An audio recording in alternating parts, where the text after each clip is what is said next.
FHFA chief orders Fannie and Freddie to prepare for crypto mortgage underwriting. The administration wants to be the crypto country in a sweeping declaration on social media. He likes posting on X, this Bill Pulte, the FHFA director. He says Fannie and Freddie must begin preparing to count cryptocurrency as an asset in mortgage underwriting. So FHFA ordering Fannie and Freddie to begin their preparations, begin getting their systems to recognize cryptocurrency as an asset in mortgage qualification, marking what could be a dramatic shift in housing finance policy. Brian, you and I were talking in the office, the Guilford office, and you said, wait, this has been something I thought was already in place. I don't see it that way, but maybe I'm confused. What's going on here? Yeah, so I mean, I had to go back and reread it twice. When I first saw the headline, I was a little confused because I've had multiple buyers use cryptocurrency for their down payment on a fairly regular basis. So I was like, huh, that doesn't seem like a new thing. I went back and I read the guidelines and the Fannie Mae guideline published May 4th, 2022 allows funds from a cryptocurrency. So I was like, at first I was like, Pulte's a little kind of out of touch. But then I read it again and I was like, oh, okay, I kind of see what's going on here.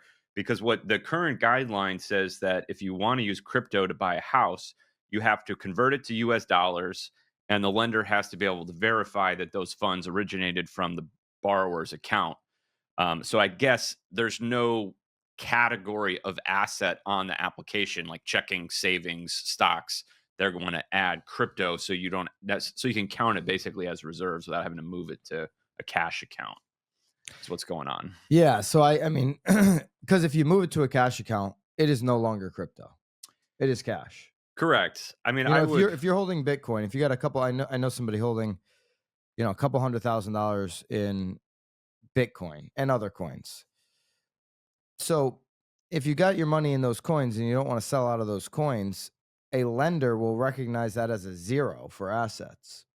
$250,000 in Bitcoin right now, for the way I understand it, is recognized as $0.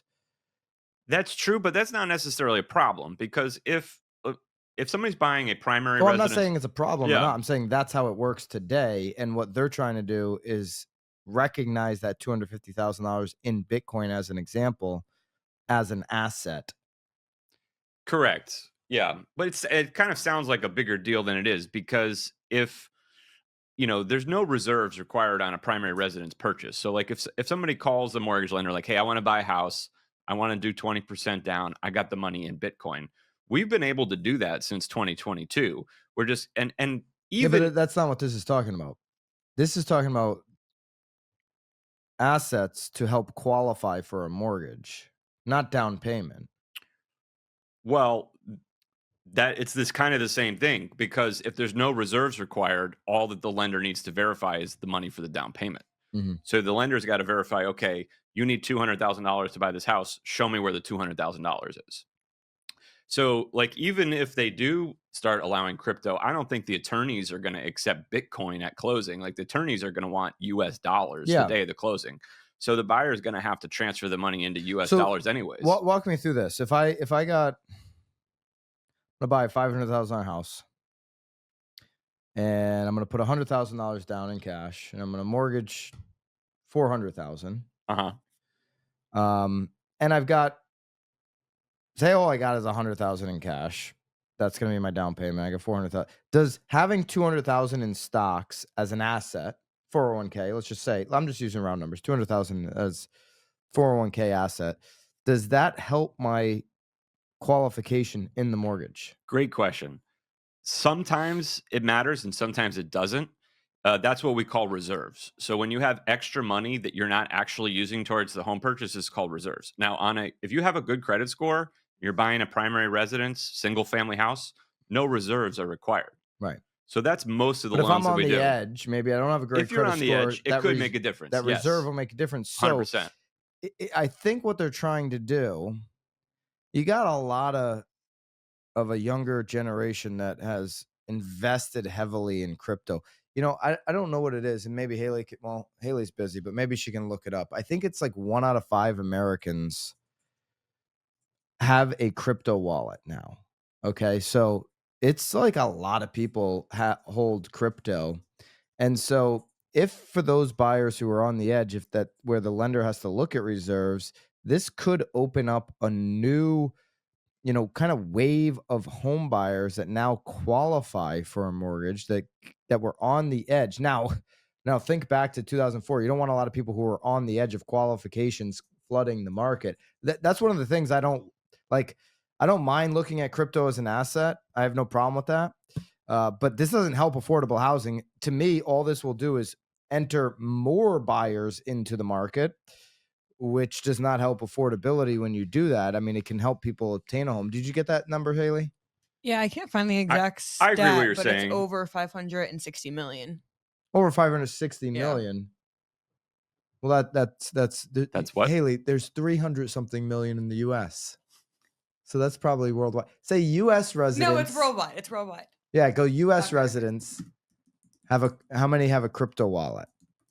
Maybe ask GPT. But so I think it's 1 out of 5 or something. I mean, here's the thing, the government and banks are now going to become more and more, especially over the next 4 years, cryptocurrency, warming up to it anyways. So there was just a bill that passed, and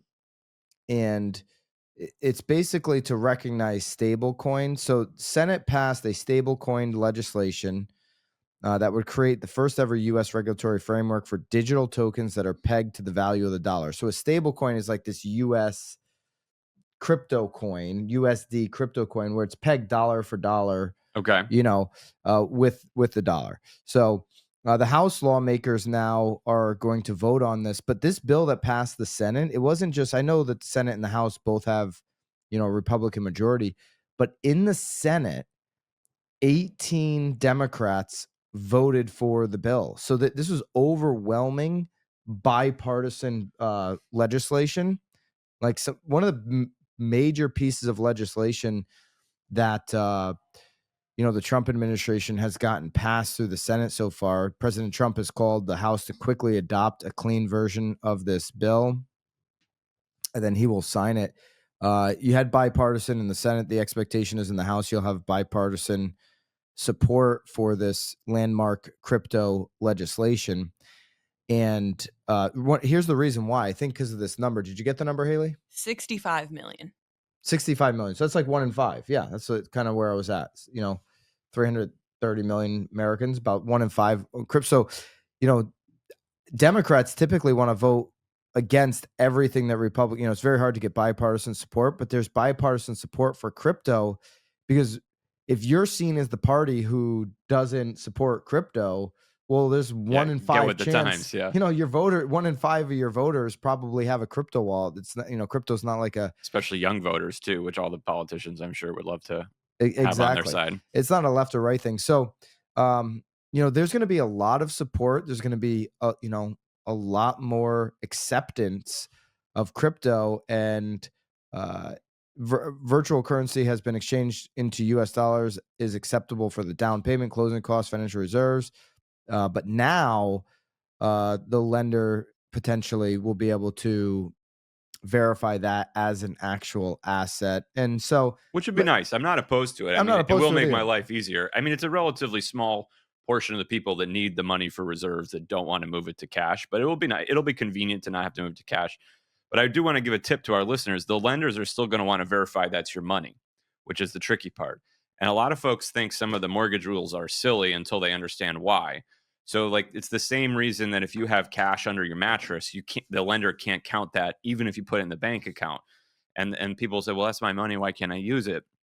When they do a survey of people that didn't make their mortgage payments that went into default, one of the top reasons people go into default on their mortgage is that they owed money to their uncle or their friend or something like that for some kind of unknown liability. Not to mention, there's laws about anti-money laundering too. So, like, those are schemes that happen. So lenders have to verify where the money came from. So if you want to buy a house, like put your crypto in like a Coinbase or some kind of A U.S. institution that has monthly statements. It has to be a U.S. exchange, and that's what this proposal or declaration that the FHFA director Bill Pulte has made is, this is going to have to be. And that's what the stable coin, the piece that actually passed the Senate, the legislature around stable coins. That's what that one says. So anything that they pass here on the real estate side, same thing. It'll have to be in a US based exchange. You're mentioning Coinbase. Coinbase would be kind of that big. Maybe I shouldn't endorse a brand, but that's the most well-known one to me. I don't know. We're not endorsing anything. Coinbase would be kind of, if you're new to learning about crypto, that would kind of be your Fidelity of crypto. You want 2 monthly statements with your name on it is what you need. Like your Fidelity account, if you can't already, you're gonna be able to buy crypto on Fidelity and those kind of accounts very soon. The banks are gonna get on, like, if you've got Bank of America, Fidelity, at some point in the next, if you can't already, in the next 12 months, I'd imagine you're gonna be able to get some crypto coins right there.